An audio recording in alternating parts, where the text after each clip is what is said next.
I'm Dr. Krishna Sami, Professor of Geriatric Medicine. And the swine flu or influenza and influenza related pneumonia is a major health concern for the older people. Because there is reason. The main reason is, you know very well, the high risk group, the influenza or the swine flu complication mainly occurs in high risk group. And the high risk group is one of the extremes of age. Children or very old, 70 plus, 80 plus. The two group, the complication related to influenza, one of these like swine flu is extremely common.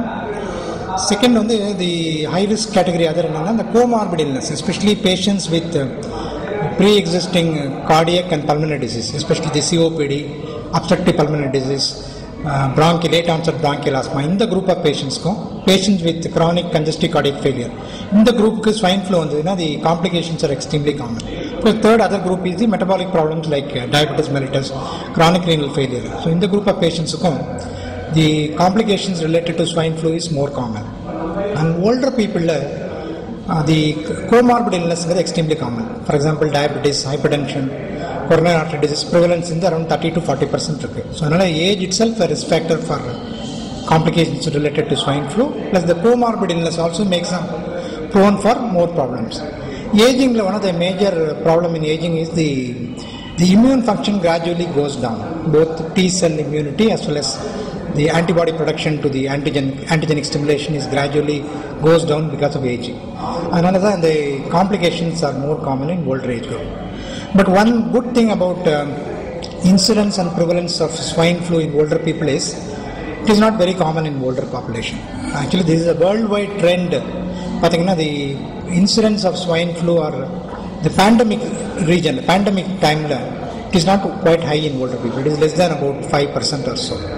The reason for this is, they say, the same H1N1 was around 1975, 76 when the pandemic was there. So, untimely, mostly it has affected children and young adolescent group.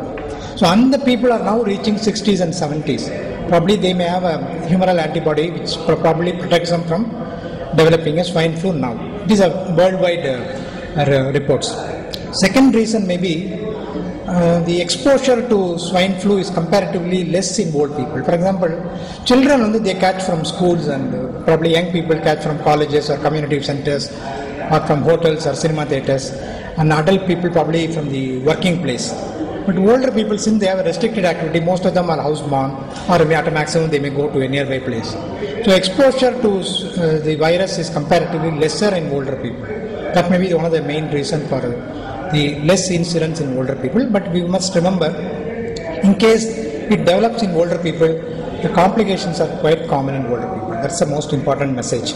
So anybody, elderly person, especially very old, 80 plus, 90 plus population, in case if they develop swine flu, the outcome is extremely poor.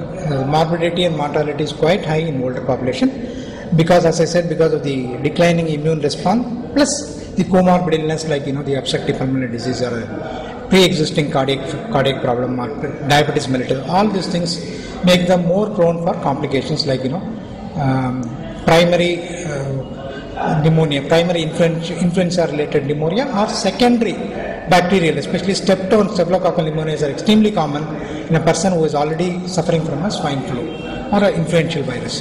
So that's a major issue. And as far as symptoms are concerned, of course, they have already told you about the common symptoms of swine flu, but in elderly, most of the symptoms are quite different in older person, not only in flu, but in other system also. So we must remember, any elderly person, especially the 80 plus population, if he develops a low-grade fever or a cough, you need not have the classic high-grade temperature, body pain, systemic symptoms. A low-grade fever and a cough, I think probably one should really suspect swine flu in older person. It is ideal, it's better to suspect that. And at least what we can do is, this kind of patients, if we can do a further evaluation, especially the diagnostic test, if you can do it, is well and good. Otherwise, at least you isolate them. And then the major complication in getting the secondary complications, dehydration, fluid imbalance, secondary pneumonias are extremely common. So, elderly people with swine flu suspect probably they may require a hospitalization, and they may require supportive care, especially the fluid therapy management of electrolyte imbalance. Those things are very, very vital. And probably even a prophylactic antibiotic, especially for secondary pneumonia, because it is extremely common in older group.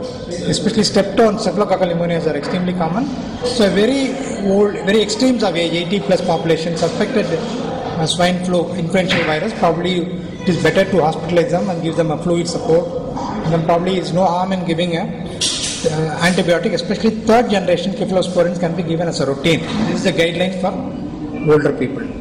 So prevention, as usual, the same category, like avoiding close contact, washing frequently, washing hands, and probably not touching the face, nose, etc. All those things applies to the older population also. And for influenza prevention in a non-pandemic zone, usually there is vaccines are available. Influenza vaccines are available, but usually this is advised for people above the age of 65 once a year before winter. Probably that may be helpful for otherwise non-swine flu, other group of influenza. As far as swine flu, right now we don't have vaccine. Probably we may develop maybe after some time.